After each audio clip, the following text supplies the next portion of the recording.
রাজধানীর প্রধান হাসপাতাল জিবিপিতে নার্সদের দায়িত্ব পালনে আরও সচেতন হওয়া উচিত।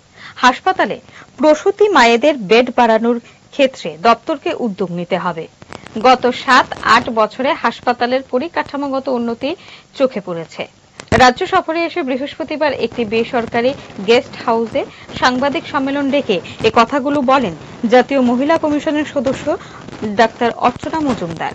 সমাজ শিক্ষা ও সমাজ কল্যাণ দপ্তরের উদ্যোগে আয়োজিত হয় এই সাংবাদিক সম্মেলন। এতে উপস্থিত ছিলেন রাজ্য মহিলা কমিশনের চেয়ারপারসন ঝর্ণা দেববর্মন।